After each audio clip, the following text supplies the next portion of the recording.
This is Professor Hill, and today we're going to talk about cosmogony and the birth of our ocean. But before we do, I'm going to click on this link here and introduce you to NOAA. NOAA, if you're not already familiar with them, is the United States scientific organization that stands for National Oceanic and Atmospheric Administration. Basically, they are the go-to people for scientific information about the ocean and about the atmosphere and about climate change, because as you're going to learn later, the climate of our planet is determined primarily through the interaction of the ocean with the atmosphere. So be familiar with it to the point where that if I ask you on a test what NOAA stands for, you'll be able to answer that. Okay, now I've lost my video. Okay, so we live on an ocean planet. You know, here's a picture of Earth from the moon. 71% of our planet is water. And because 71% of our planet is water, we have life on this planet. It's one of the main things we look for when we're looking for life on other planets is liquid water. If you break down the water on our planet, you can see in the first disk on the left that over 97% of all the water on our planet is in the oceans. And all water that is on the planet ever has been in the ocean. It may not be in the ocean right now. Less than 3% is everything else. Most of that is ice sheets and glaciers, and almost a quarter of that is in the ground. Less than 0.02% is everything else, you know, including streams, which is 1/1000th of a percent. So our beloved Colorado River that seems so important to us here and is so important to us here is actually a very, very tiny part of the hydrosphere, of the water. So what we're doing in this class is we're concentrating on the oceans. But how did they get that way? Let's start at the beginning, cosmogony. Cosmogony is basically a description of how our universe got to be the way it is. So we'll do a real brief overview here. We'll start with what we believe is the beginning of time, called the Big Bang. The Big Bang was neither big nor was there a bang, and it didn't look anything like this picture, but it is a word that a journalist coined and that caught on. There was actually no light. The only thing true on this whole page is that it began approximately 13.7 billion, that's G is for giga, years ago. This diagram here is supposed to show you sort of a breakdown of the last 13.7 billion years. The Big Bang's on this side, the modern universe is on this side. So this bottom line is time. This is the Hubble Space Telescope. I believe there's another one out there taking pictures now. And it's taking pictures that are very, very far away from us. Because the things it's taking pictures of are very, very far away, what that means is it took a long time for the light from those images to get to us. Light travels 186,000 miles a second, which seems really fast on our scale. But on a universal scale, it's actually kind of pokey. And so when we're looking at as far away as we can see, it's so far away that that light actually left those images 0.7 to 0.4 billion years ago. Do you know how long 0.7 or 0.4 billion years ago is in millions of years? Hopefully you do. Hopefully you figured that out from the math. But that would be 700 million to 400 million years ago. So when we look at these pictures, what we're doing is actually looking back in time and seeing a universe that no longer exists. And it gives us clues as to how our universe got to be the way it is.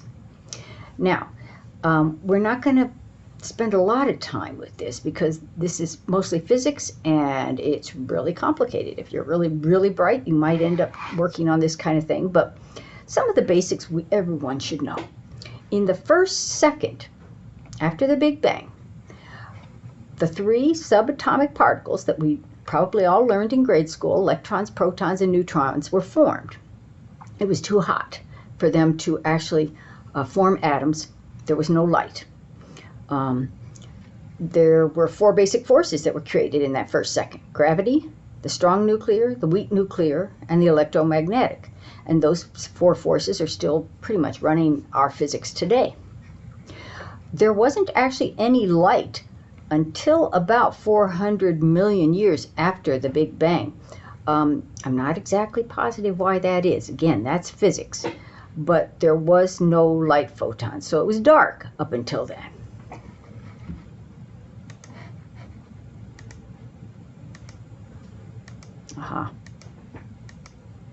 So again, this is a deep space photo of galaxies that are very, very far away. And again, the light that left these galaxies left them probably only 600 million years after the Big Bang happened.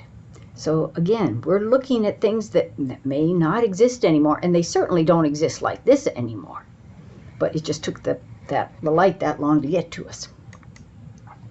Okay, the nebular hypothesis theory is the theory that we use as a model to explain how our solar system came to be.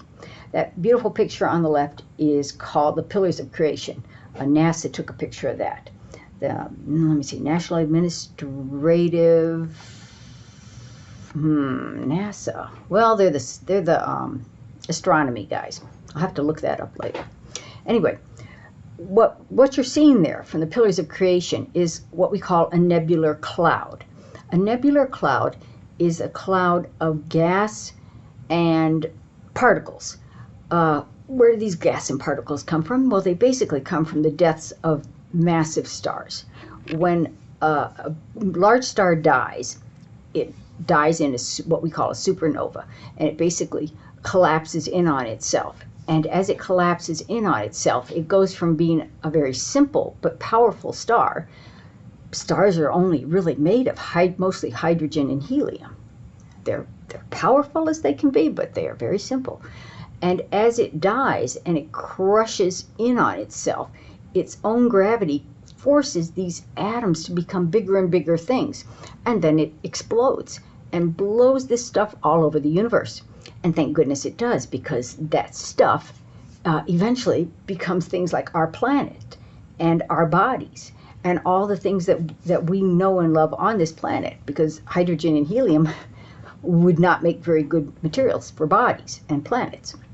Anyway, so you've got these gases and this dust out there, and it starts to accumulate under the forces of gravity, basically. So it starts hanging together like these are doing. And sometimes under the forces of solar winds, and solar winds are the radioactive winds, so to speak, that are created by stars going supernova, these things sometimes flatten out and start to rotate. So we've got gravity and we've got solar winds that are causing us to have a disk that ends up forming. Because of gravity being the way it is, most of the material is going to accrete, that means sort of glob together, in the center. In our solar system, 99% of the matter in our whole solar system is in the center, in the sun. So the gases start to rotate, it sort of flattens out, they're all going the same direction, little pieces clomp onto other little pieces, bigger pieces clomp onto other bigger pieces, you know, and again, most of it goes into the center. Well, the center gets really hot under all that gravity and all that mass. It actually reached about 18 million degrees Fahrenheit. And at that particular temperature and at a particular gravity, a star was born. Now, for a star to be born, you need something to happen. Let me sort of divert a little bit so that we know how suns are created. Like I said, most stars are made of mostly just hydrogen and helium. In fact, most of the Milky Way, most of the universe is made of mostly just hydrogen and helium, which are very simple things. Hydrogen has one proton and one electron. Helium has two protons, two electrons, two neutrons. We don't really care about the neutrons. They don't have much to do with this. But when you have a star, what happens is you get your two hydrogens together, and they form a helium. Now that's not that easy to do. Atoms do not form new atoms easily. You have to overcome strong and weak nuclear forces, and that's very hard to do. So to force two hydrogens together to become helium is something we call nuclear fusion. And on our planet, we have discovered that if you force atoms together, or you remove them from each other, nuclear fusion or nuclear fission, for us, that creates what we call a bomb. It creates a lot of extra energy. It's, again, something that's not easy to do. So when that 99% of the matter of the nuclear cloud was in the center, and it had a huge amount of gravity and incredible temperature, so much that it overcame the repulsion of those two hydrogen atoms for each other and forced them together into nuclear fusion to create helium. It began the process of nuclear fusion that is still continuing today. Our sun burns the way it does because hydrogen is constantly being forced together to create helium, and that gives off all that radioactive energy that we see. And the reason our sun doesn't blast apart, like an explosion would do here on the planet, is because it is so huge and so immense that it's being held together by its own gravity. So when you look at the sun, which you probably don't do a lot, it's hard to do, you're actually looking at a nuclear fusion explosion that is held in place by its own gravity. And it's so big, it's going to continue for about another 4 billion years. So that's how suns work, and that's what happened. So once a sun was born, it blasted out all the excess dust and smaller particles far out into space, and pretty much left us with the planets that were big enough that they wouldn't go get blasted off into space. And those kept accumulating for a while because there was stuff being blasted all over the place. We call that time period the time of heavy bombardment. That took millions of years. And stuff again was blasting all over the place. And in fact, that's where we believe our moon got its craters from, and a lot of the other planets got their craters from. So here is a really boring but simple picture of what I just explained. Right? We have a nebular cloud that's rotating and flattening out under the influences of centrifugal force and of gravity and of solar winds. Pieces start to accrete to each other. You got a little bunch of, pieces in there. Most of the mass is going to end up in the center. When the mass hits a critical temperature and a critical amount of gravity, the nuclear forces are overcome. Hydrogen and hydrogen are fused together to become helium. You get nuclear fusion, and a star is born. That creates a shock wave that blows out a lot of the extra gases and smaller stuff that were hanging around, and then you kind of end up with the bigger stuff that's left. That continues to go around for a while, and eventually, in our case, everything sort of settled down into the planets that we see today.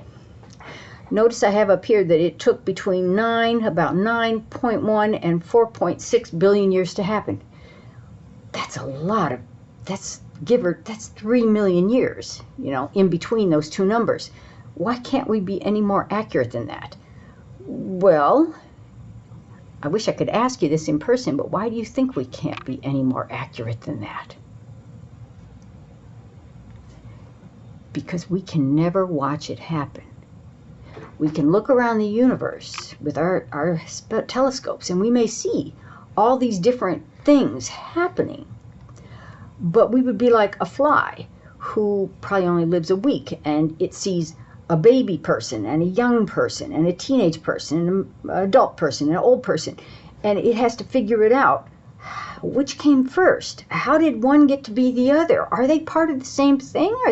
How does that work? because it's only going to live a week. It's never going to be able to watch a baby grow into an old person, just like we can never watch a universe being formed. Okay, this whole thing is repeated in this link here, so if you want to and you think that perhaps I wasn't that clear, feel free to check this out, and maybe that will clarify things for you. Okay, the Earth's moon, how did that happen? Well, and we care about the Earth's moon because that's going to come in later, because that's the main influence on the ocean's tides. The reason we have tides, and tides are important on our ecosystem here on the planet. Well, we have something we call the giant impact hypothesis. There's evidence for it, so it could be called a theory, possibly. But again, we can't experiment on it. We can't watch it happen. So it's a hypothesis right now. We believe that during that period of heavy bombardment, the period where things were flying all over the place because the sun had ignited and it was sending out a shock wave that was blowing stuff all over the place, we believe that another planetoid, probably about the size of Mars, came into our orbit and crashed into us. This broke us down into a much smaller planet at first, right? And we call that planet Theia, by the way. We believe that it bashed down all the way into the mantle, broke out a big chunk of the planet, and completely obliterated Theia. That the debris got caught, some of it just poured back down on the planet, right? So if there had been any life beginning at that point, it would have obliterated it. Some of it would have gotten blasted out into space because, you know, the impact of Theia was going to Theia would have continued on if it hadn't hit us. And some of it got caught in our orbit, and then it accreted into our moon. That's the hypothesis, giant impact hypothesis. Now, here's a good video on that, and then this one is just so cool that I have to show it to you if I can.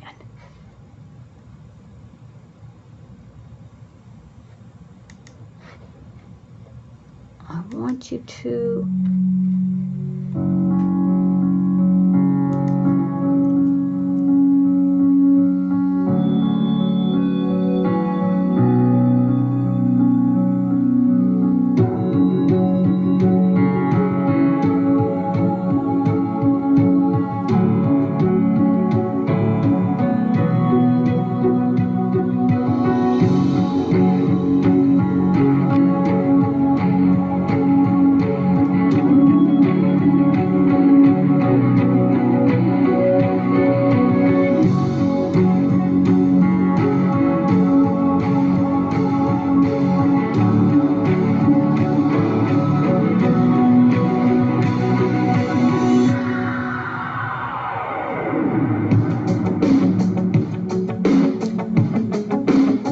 this is actually what moonrise would have looked like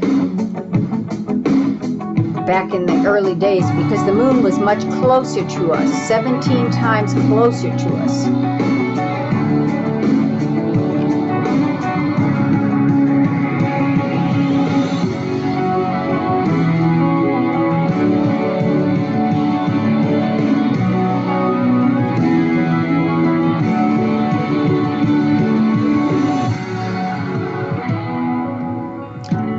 On a crazy cool planet. Now I'm going to stop this and make sure that this recorded before I continue on.